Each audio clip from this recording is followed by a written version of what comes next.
En finance, comment on mesure le risque? C'est la grande question. Et comment on peut résumer toute cette complexité en un seul chiffre? Eh bien, depuis des décennies, il y a un outil qui a écrasé tous les autres, la Value at Risk, la VaR. C'est devenu le standard, la langue qu'on parle tous quand on parle de risque. Mais, et si ce chiffre, qui est censé nous rassurer, était en fait celui qui cachait le plus gros danger, s'il n'était qu'une illusion?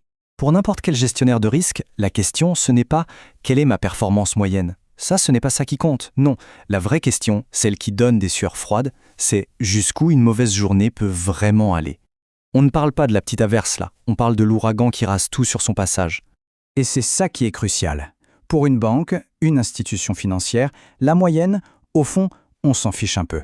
Ce qui est décisif, ce sont ces pertes très rares, mais absolument catastrophiques.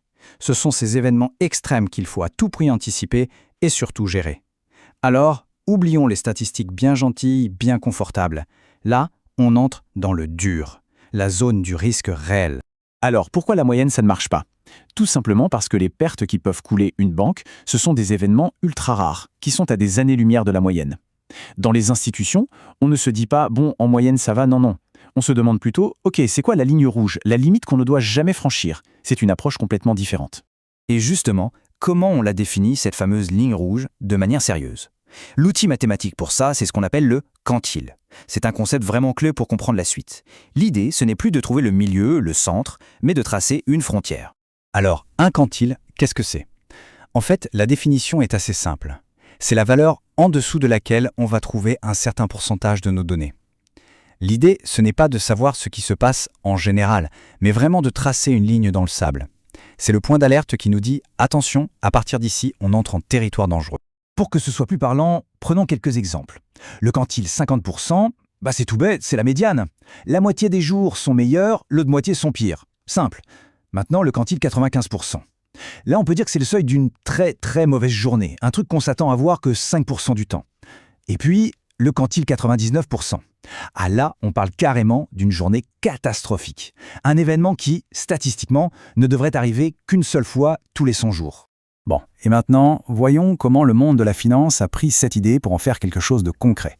La fameuse value at risk, la VaR, en fin de compte, ce n'est rien d'autre qu'un quantile qu'on applique à des pertes financières.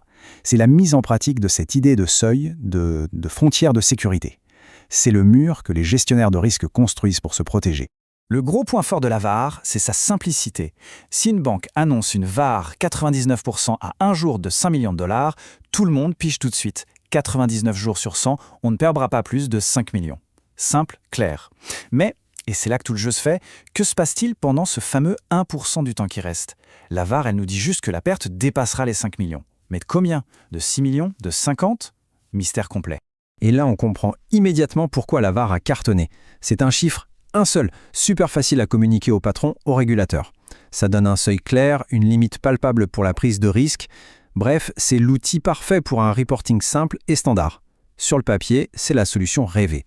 Mais voilà, comme souvent, la simplicité, ça a un coût. Et le coût à payer avec la VaR, il peut être gigantesque. Ce mur qu'elle est censée construire peut en fait cacher une réalité bien plus terrifiante. C'est là que se trouve le vrai, le grand danger de ce chiffre unique. C'est ici que le piège se referme. Imaginez deux stratégies, deux portefeuilles. Les deux ont exactement la même VaR de 5%.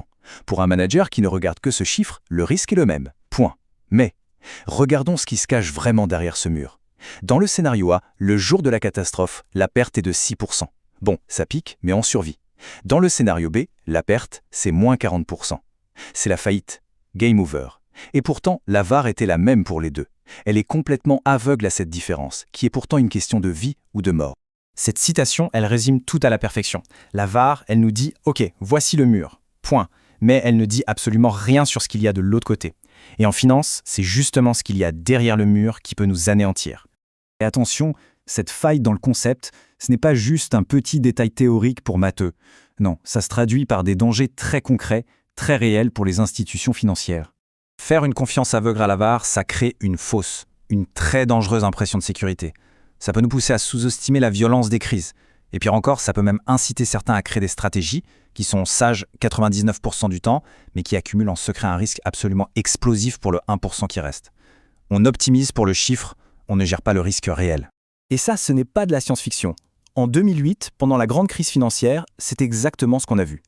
Des tas d'institutions se pensaient à l'abri, bien protégées par leur modèle de VAR.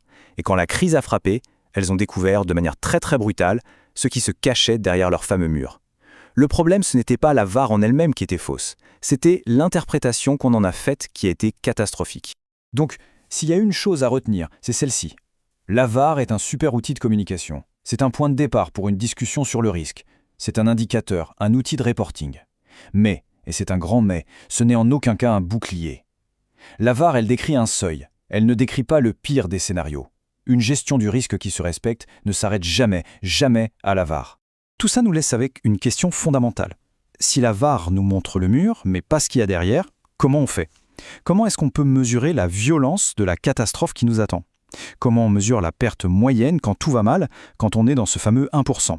Ça, c'est la prochaine étape logique, et c'est la clé pour une gestion du risque qui ne soit pas complètement naïve.